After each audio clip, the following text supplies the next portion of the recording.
Закона за насърчаване на научните изследвания е записано да се създаде Национален съвет по наука, който Национален съвет 2 месеца преди обсъждането на бюджета да излиза с доклад.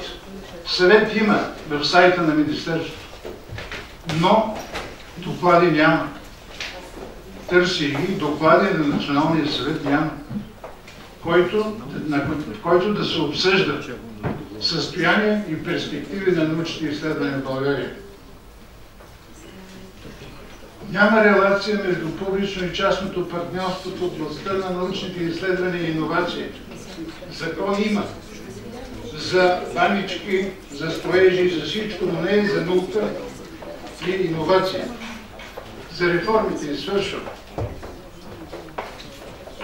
Тук виждам много господа и дами, които ще станат депутати, да прочитат Закона за висшето образование на Австрия, приет 2006 година. Всички министри го аплодират. Говоря министри от Европейския съюз. Той започва. Трябва да се направи реформа във висшето образование, за което се отделят толкова милиона евро. И за следващите 5 години гарантиран на субсидия от държавата към публичните държавни училища. Написано е цел, срокове, изпълнение и край. Реформи не се правят отдолу нагоре, те се правят отгоре надолу. Отдолу нагоре е делението. Това е естествен, биологичен и обществен процес. Докато окрупняването става силово. Това е пример в Австрия, пример в Англия, дори и в Унгария, уважаеми. В Унгария също беше направено. За студентски град няма да говоря, защото това не е студентски град. Предложение. Дано в България се обединят около оперативна програма всички политически сили в областта на науката и образованието.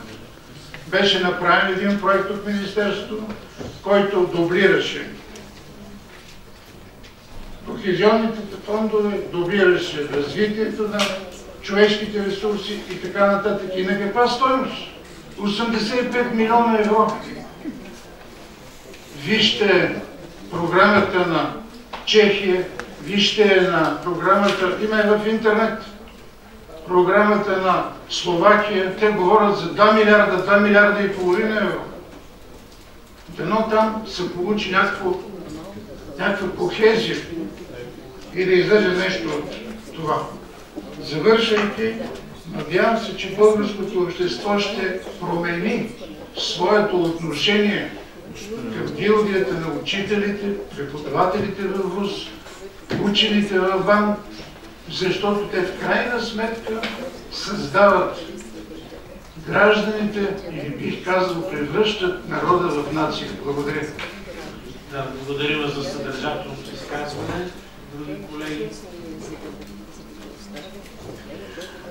Може ли? Просто за секунда само, може би ние пропуснахме още в началото да ви кажем, водещия заседанието е доцент Илиян Генов, съпредседател на Федерация наука и висше образование. Моя милост е професор Панатов от Лесотехнически, Илиян е от Технически университет. Аз също съм координиращия съпредседател на Федерацията. Тук присъства и доцент Ани Делиева от Университета по строителство, архитектура, строителство и геодезия. Тя също е съпредседател. От страна на БАН съпредседател е Филип Филипов, доктор. Имаме още 2 съпредседатели. Тук присъстват и учредителите на нашата федерация. Това е доцент вече Боян Киров от Българска академия на науките и Ермак Димов, доктор от Института по математика. Той едновременно е председател на синдикалната организация на БАН КОСОМ. Благодаря на нашия домакин, професор Панайотов. Професор Томен, ами тук има и млади хора, добре би било да чуем евентуално тяхните становища.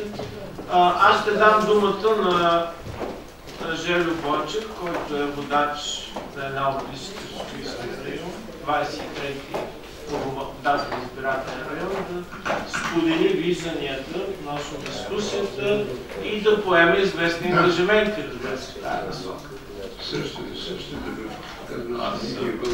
Благодаря, господин Генов.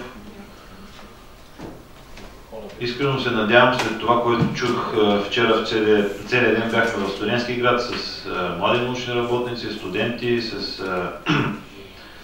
редица срещи по тази сфера и това, което чух днес, искрено се надявам да не сме закъснени. Това, което каза и професор Живков и професор Бучков, описаха една много неприятна тенденция и картина на това как всички са длъжници на образованието и науката. Все пак бих искал да отдадем заслуженото на двама народни представители в лицето на Ваня Добрева и на Валя Богданова, които показаха, макар че и в малцинство, и само с двама представители на Коалиция на България, ние успяхме да спасим Българската академия на науките от правителството на ГЕРБ. Искрено се надявам това време да е останало наистина в миналото. Безвъзвратно в миналото и да няма никога повече в България управление, правителство, министър, който да си помисли, мнозинство, който да си помисли, че може да закрие Академията на науките. Така че и Ваня, и Валя показаха, че и двама могат да свършат немалко. Нашите очаквания, и тук присъстват немалко колеги, които ще бъдат народни представители от Коалиция за България. И аз от тяхно име ще си позволя да декларирам, че те ще бъдат вашите народни представители. И ще си позволя да кажа, че ние няма да позволим нищо, което се обсъжда в системата на образованието, на висшето образование, в системата на българската наука, да бъде изработено, да бъде защитавано, да бъде предлагано от нас, ако преди това не бъде съгласувано с вас и изработвано съвместно. Това е този по-различен подход, който ще предложим за разлика от тези последни години. За нас е много ясна връзката и то е абсолютно доказуемо, че икономическото състояние на едно общество, икономическото благоденствие и просперитет са пряко следствие на състоянието на висшето образование, на образованието и на науката в една държава. Така че ние сме отговорни за бъдещето на България и това, което ми се иска да помогнете и това, което ще носим още като ангажимент, който виждаме един много тежък проблем, това са ангажирането на младите хора с висше образование, с преподавателска дейност, ангажирането на младите хора с наука. Вече бяха дадени примери за определени сфери, за определени дейности, където просто от сега има дефицит. Нашето правителство 2005-2009 направи няколко стъпки в тази посока, към докторантите, към младите научни работници, но ние категорично, радикално трябва да направим нещо и тук молбата ми е към всички, които изработват нашата позиция и нашите документи, трябва да намерим нужните инструменти, предвид и състоянието на страната, да сложим фокуса върху младите научни работници, младите преподаватели, тъй като някой трябва просто да ви замести вас. Това. А иначе в нашия лице бъдещия министър-председател господин Орешарски ще има нелеката задача да спори и другото нещо, което ще ви гарантираме, че ние няма как да приемем параметрите на бюджета, касаещи висше образование, касаещи наука. Ще искаме много внимателно, предварително обсъждане. Наясно сме с тежкото състояние на страната, но има много механизми и много възможности по линии на проектно финансиране, по линии на допълнително финансиране, да направим промяната още в рамките на 2013 и да направим промяната в рамките на 2014 на този бюджет. Така че на господин Пламен Орешарски няма да му бъде леко да преговаря с тази немалка група народни представители от Коалиция за България, които ще бъдат трябва да кажа, лобистите на образованието, на висшето образование и науката. Разбира се, ние разчитаме на това, че това е ваш колега, преподавател и ще има съвсем друго отношение, съвсем друг подход в момента. Така че това ще бъде разликата и различният подход от този, който имаше към момента. Няма как, завършвам с това, да има развита България, да има просперираща България, ако тя няма друг тип отношение, друг тип финансиране и разбиране за образованието, за науката и в частност за хората, които са ангажирани с този процес. Да, други колеги. Доцент Боян Киров. Благодаря. Да чуем и гласа, така се каже, на сродни политически фактори. Няма да говоря политически, ще говоря за академията и за науката. Значи, по принцип, програмата ми хареса това, което е написано и има едно нещо, което ме разтревожи. Твърде много е всичко това. Твърде много проблеми. Различни. Всеки от тях, като фаните по-отделно, като че ли нещичко решава. А има някои глобални неща и ние трябва да почнем от това, къде сме в момента. Значи, някои ще ми се обидят, може би тук от колегите, но това е тъжната истина, че в България висшето образование и науката са сринати в момента. Значи твърдим, че сме възходяща линия, че всичко върви и цъпва, при положение, че физика се приема с 2,5. Няма какво да се заблуждава. Въпросът е и от тук нататък естествено икономиката ще следва това нещо, защото трябва да се раждат точните науки. Въпросът е какво да направиме веднага. Има нещо, което ми се струва, че американците разбират много добре, за разлика от други държави. Хората. Трябва да има хора, за да решиш проблема. Може да имаш път и щеш техника. Няма ли човечета, които могат да работят с нея, които да мислят и да осмислят, нищо няма да става. Въпросът, който беше поставен за младите ми, няма да стане. Няма да има млади.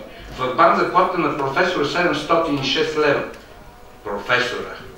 Взима по-малко от средната заплата в страната. Ма трябва да си идиот да дойдеш да работиш в академията.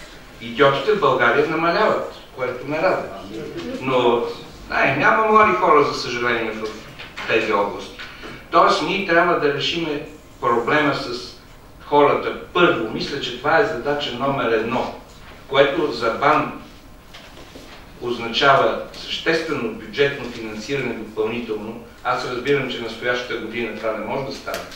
Но видях цифрите, които се предлагат. Това е оцеляването, така да се каже. Това оцеляването, в който средната възраст в БАН се дига с една година на всяка изминала година. Нали? Не е това целта на заниманието. БАН изисква просто друг поглед. Драстична промяна в финансирането. Тя е свързана и с изисквания, които трябва да се поставят към БАН. Не дайте ни пари, ние нищо няма да правим, нали, оцелещо. Но трябва драстична промяна, ако искаме българската наука да оцелее.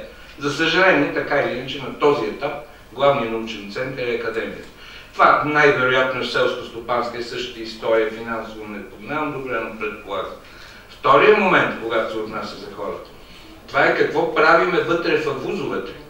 Защото в момента заплатите, които се взимат в вузовете, се взимат за това, че хората четат лекции на бегом от едно място на друго. Не си позволяват да късат студенти. Защото като скъсам някой, колегата отгоре, който си вика, чакай бе, ами аз, като нямам студенти, студента носи парите. Ала баба, глупости на търкалета, нали, ама е така в момента. При това положение имате ниско качество на студентите, ниско качество на преподавателите, защото те почват да се занимават само с това.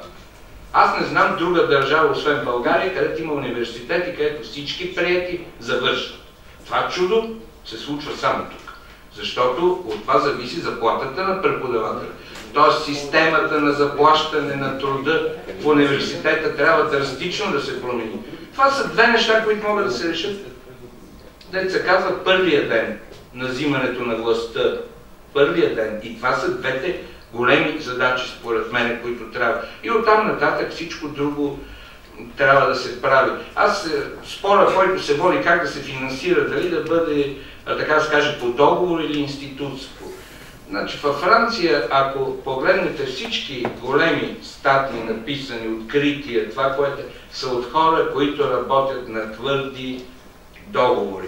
Въпреки легендата дай, трябва да имам предвид на твърди заплати, договорени, и никой не може да го мръдне.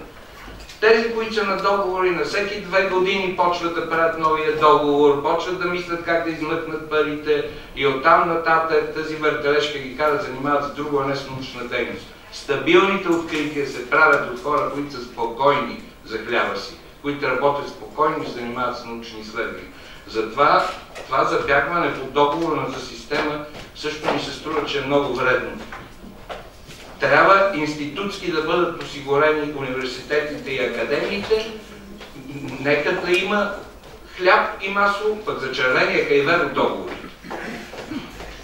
И последно за студентски град 2 думи да кажа, значи това безобразие, което е тук, го няма никъде. Където и да отидете, ходили сте по света, има едно нещо, което работи денонощно и то не е кръчмата, а е библиотеката. В България опитайте се да влезете в библиотека 7-8 часа вечерта,